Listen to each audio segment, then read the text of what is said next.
शहर की आबादी से दूर कनकपुर नाम का एक छोटा सा कस्बा था। उस कस्बे में एक नया शादीशुदा जोड़ा शेखर और संध्या अभी अभी तबादला होकर आए थे। शेखर एक फैक्ट्री में काम करता था। संध्या बला की खूबसूरत थी और उसके बाल बहुत ही रेशमी और मुलायम थे। शेखर ने भी संध्या की खूबसूरती को देखकर उससे शादी की।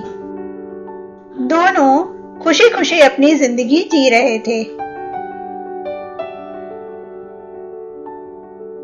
संध्या, ओ संध्या, कहाँ हो तुम? अरे भाई, कितना काम करोगी?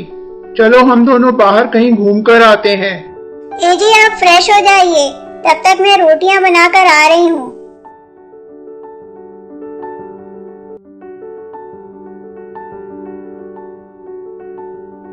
है ना सुंदर जगह संध्या? यहाँ कितनी शांति है। हाँ जी, ये तो बहुत ही सुंदर जगह है। संध्या, तुम्हारे बाल बहुत ही रेशमी है, कहीं किसी की नजर न लगे। हमेशा इनका ख्याल रखना। सुनिए जी, मैं अपने बालों का इतना ख्याल रखती हूँ, फिर भी आजकल मेरे बाल कुछ ज्यादा ही गिर रहे हैं। तुम चिंता ना करो संध्या, मैं कल ही डॉक्टर से मिलूंगा और इसके लिए कोई दवाई लेकर आऊंगा। लो संध्या, डॉक्टर ने ये तेल दिया है और कहा है इससे सर पे 2 बार हफ्ते में मसाज करना। संध्या उस तेल को अपने बालों में लगाने लगी, लेकिन उस तेल से संध्या के और बाल गिरने लगे और एक दिन तो पूरा बालों का गुच्छा ही उसके हाथ में आ गया। संध्या अपने आप को आईने में देखती है और उसकी चीख निकल जाती है। डर के मारे संध्या अपने बालों को दुपट्टे से ढक लेती है। अरे संध्या, ये सर पे दुपट्टा क्यों बांध रखा है? जी वो मैंने कहीं पढ़ा था कि बालों में तेल डालने के बाद उसके ऊपर कोई कपड़ा डालो तो बालों को अच्छा पोषण मिलता है। दूसरे दिन जब शेखर ऑफिस चला जाता है, तब संध्या अपने दुपट्टे को खोलकर देखती है। संध्या के सर से सारे बाल गायब हो जाते हैं और वह गंजी हो जाती है। चलो संध्या, अपनी वाली जगह घूमकर आते हैं। जी मेरे सर में दर्द हो रहा है, मैं नहीं जा पाऊंगी।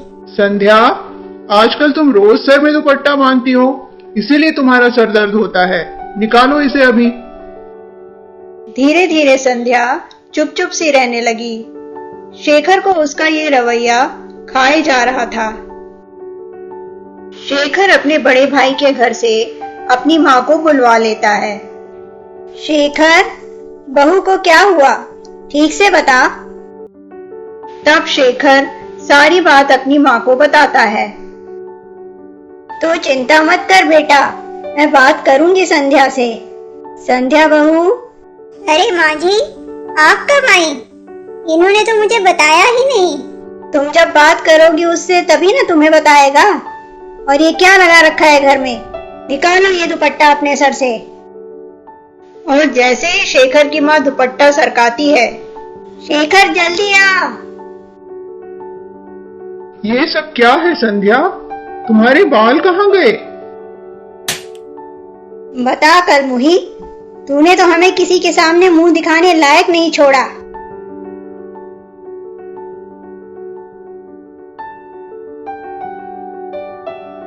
अब तुम ही बताओ माँ, क्या करें? बेटा इसे घर से बाहर निकाल दे। बड़ी बहू की एक छोटी बहन है जो बहुत ही सुंदर है, मैं तेरी शादी उससे करवा दूंगी। ये ले तेरा सामान और निकल जा इस घर से, और दोबारा कभी अपनी मनहूस शक्ल मत दिखाना। शेखर प्लीज मुझे इस घर से मत निकालो, मैं कहाँ जाऊंगी?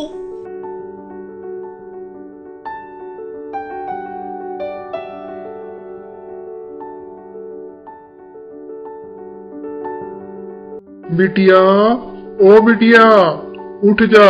आप कौन हो बाबा? मैं यहाँ कैसे आई? तू झोपड़ी के सामने बेहोश पड़ी थी तो मैं तुझे अंदर ले आया। भीतर गुड़ रखा है, खा के पानी पी ले, और बाहर ही एक नदी बह रही है, उसमें जाकर स्नान कर ले। ओह, अभी तो मेरे पैरों के नीचे आ जाता।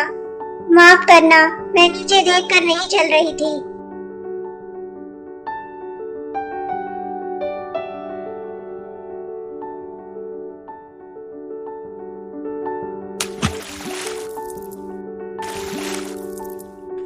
ये क्या, मेरे बाल वापस आ गए।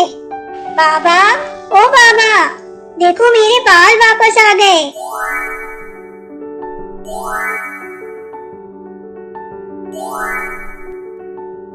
तुम कौन हो बाबा? तुमने ही मेरे सर पर बाल वापस लाए हैं ना? बिटिया, मैं सिद्धेश्वर योगी हूँ। वो घोंघा भी मैं ही था और वो बाबा भी मैं ही था। मैं तो तुम्हारी परीक्षा ले रहा था और उस परीक्षा में तुम सफल हुई। बाबा, ये इतने सारे मोती कहाँ से आ गए? बेटी, ये सच्चे मोती हैं, जो तुम्हारी सच्चाई का फल है।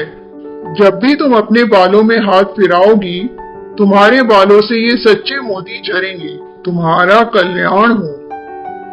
उन सच्चे मोतियों से संध्या बहुत सारे गरीबों की मदद करती है। जब ये बात उसके पति और सास को पता चलती है, तो वे दोनों भी दौड़े दौड़े आते हैं। संध्या, मुझे माफ कर दो बेटा। हाँ संध्या, मुझे माफ कर दो, मुझसे गलती हो गई। घर चलो, हम तुम्हें लेने आए हैं। मैं आप दोनों का नाटक समझ गई हूँ। आपने मुझसे शादी सिर्फ मेरी खूबसूरती की वजह से की थी ना, और अब आप दोनों सच्चे मोती के लिए आए हैं। चले जाइए यहाँ से, मैं आप दोनों को कभी माफ नहीं करूंगी। इसके बाद संध्या अपना सारा जीवन गरीबों के लिए समर्पित कर देती है। नमस्ते दोस्तों, मेरा नाम है सोनिया। कहानियाँ हमारे जीवन का आईना होती हैं, जिससे हम बहुत कुछ अच्छा सीख सकते हैं। अगर आपको मेरे चैनल माय टेल टून की कोई भी कहानियाँ अच्छी लगती हैं, तो प्लीज प्लीज प्लीज मेरे चैनल को जरूर सब्सक्राइब करें। और भी बहुत अच्छी कहानियाँ मिलेंगी आगे। धन्यवाद।